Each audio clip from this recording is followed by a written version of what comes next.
Arrest பண்றது போலீஸோட வேலை. அதை சொல்றதுக்கு உன்ன மாதிரி ஒரு ரவுடி இங்க வர வேண்டிய அவசியம் இல்ல. ക്ഷമിക്കണം സാർ. കോടിക്കണക്കിന് രൂപ വെട്ടിച്ച ഒരാളെ. Yes we know. நேத்து துபாய் ஃப்ளைட்ல அவன் ஏறி போயிட்டு தான் ஏர்போர்ட்ல இருந்து எங்களுக்கு தகவல் கிடைச்சிருக்கு. இதுக்கு மேல என்ன செய்ய முடியும்? സാർ അയാളുടെ ബാങ്ക് ഡിപ്പോസിറ്റും പ്രോപ്പർട്ടീസും ഒക്കെ പിടിച്ചെടുത്തൂടെ? நோ நோ, அதெல்லாம் செய்ய வேண்டியது எங்க வேலை இல்ல. கோர்ட் தான் டிசைட் பண்ணணும்.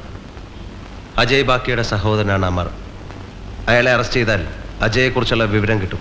நான் இங்க உட்கார்ந்து இருக்கிறது உன் சௌகரியத்துக்காக ஒவ்வொருத்தரையும் அரெஸ்ட் பண்றதுக்கு இல்ல. പാവങ്ങളുടെ പണമാണ് സാർ. நிறைய பணம் சம்பாதிக்கணுங்கிறதுக்காக தானே வட்டிக்கு விட்டான். பேராசப்பட்டா அப்படிதான். വക്കാലത്ത് വാങ്ങ വന്നു. നിർത്തണോ? അവരെ കുറിച്ച് ഒരൊറ്റ അക്ഷരം മിണ്ടി പോകരുത്. ഇതുപോലെ 2-3 വേശ്യാ തെരുവുകൾ ഈ നഗരത്തിലുള്ളത് കൊണ്ടാണ് ഒരൊറ്റ റേപ്പ് കേസ് പോലും ഇവിടെ റിപ്പോർട്ട് ചെയ്യാത്തത്.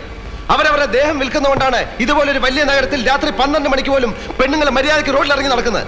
അവർ വേശ്യകളായി ജീവിക്കുന്നതുകൊണ്ടാണ് തന്റെ അമ്മയും പെങ്ങളെയും ഭാര്യയും മക്കളെ ആരും കയറി പിടിക്കാത്തത്. ആരെ വയറിന് വേണ്ടി വല്ലവന്റെ കൂടെ അന്തി ഉറങ്ങി അവരുണ്ടാക്കുന്ന കാശിനെ താലിവിടുത്തെ കള്ളക്കടത്തുകാരന്റെ ഗുണ്ടകളുടെ കാല് നക്കി ഉണ്ടാക്കുന്ന കാശിനേക്കാൾ വിലയുണ്ടോ? நிறுத்துடா ராஸ்கல். இன்னும் அதிகமா பேசுற உள்ள தள்ளிடுவேன். ரொம்ப நல்லா இருக்கு. குத்தம் பண்ணிக்கிட்டே இருக்கிறவர் வெளியில இருக்கிறார், கம்ப்ளைண்ட் பண்ண வந்தவனே உள்ள தள்ளுறாங்கறா. இது ரொம்ப நல்லா இருக்கு. நீங்க தான் சார் கரெக்ட் പോലീസ്.